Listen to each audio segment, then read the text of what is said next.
السلام علیکم student, class 8 اسلامیات کا ٹیچر حافظ نوید احمد۔ میرے بچوں، آج ہم اسلامیات کا لیکچر نمبر 13 پڑھنے جا رہے ہیں۔ سبق کا عنوان حج اور اس کی عالمگیریت۔ اور میرے بچوں، اس کے آج ہم 2 سوال پڑھیں گے۔ آپ پیج نمبر 27 جو ہے وہ اوپن کر لیں۔ سوال نمبر 2، سفر حج کے دوران عالم اسلام کے اتحاد کی جو روح نمایاں ہوتی ہے، مثالیں دے کر وضاحت کریں۔ جی میرے بچوں،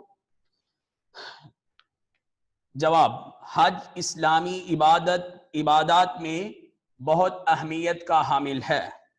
سفر حج کے دوران ایسے مناظر رونما ہوتے ہیں جو عالم اسلام کے اتحاد کو نمایاں کر دیتے ہیں۔ ان میں سے چند درج ذیل ہیں۔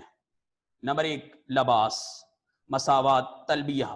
ہم ان 3 پر گفتگو کرتے ہیں میرے بچوں۔ سب سے پہلے لباس، جسے ہم احرام کے نام سے جانتے ہیں۔ حج کے دوران تمام مسلمان جب مرکز کے قریب میقات میں پہنچتے ہیں تو سب اپنا قومی لباس ترک کر دیتے ہیں اور ایک ہی طرز کا سادہ سا لباس پہن لیتے ہیں جسے ہم احرام کے نام سے جانتے ہیں۔ یہ حج کی شرط بھی ہے اور حج کا رکن بھی ہے۔ اس کے پہنتے ہی ایسا معلوم ہوتا ہے جیسے سلطان عالم اور فوج جو دنیا کی ہزاروں قوموں سے برتی ہو کر آ رہی ہے، سب لوگ ایک ہی بادشاہ کے دربار میں پیش ہونے جا رہے ہیں۔ اور دوسرا بیٹے، مساوات کہتے ہیں برابری کو۔ سفر حج میں جا بجا مساوات کے عملی مناظر نظر آتے ہیں۔ ایک جیسا لباس، ایک جیسے ارکان ادا کیے جا رہے ہوتے ہیں۔ مختلف ملکوں کے قافلے ملتے جاتے ہیں، سب لوگ یکساں افعال کر رہے ہوتے ہیں۔ ایک ہی کام، ایک ہی امام کے پیچھے جیسے وہ امام افعال کر رہا ہوتا ہے، ویسے تمام حاجی وہ کام کر رہے ہوتے ہیں۔ اور میرے بچوں، اس دوران امیر اور غریب کی تمیز ختم ہو جاتی ہے۔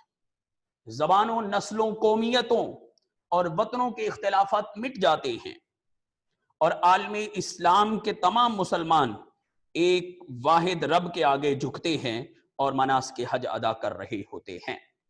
اور میرے بچوں، تلبیہ، تمام مسلمان جب میقات سے روانہ ہوتے ہیں تو ان سب کی زبانوں پر ایک ہی نعرہ گونج رہا ہوتا ہے۔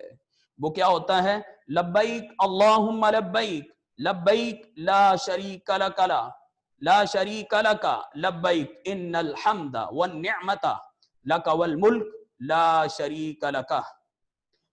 ترجمہ میرے بچوں اس کا ہے، حاضر ہوں اے اللہ، میں حاضر ہوں، میں حاضر ہوں، تیرا کوئی شریک نہیں، میں حاضر ہوں، یقیناً تمام سب تعریفیں تیرے ہی لیے ہیں، نعمتیں سب تیری ہیں، ساری بادشاہت تیری ہے، تیرا کوئی شریک نہیں، تو وحدہ لا شریک ہے۔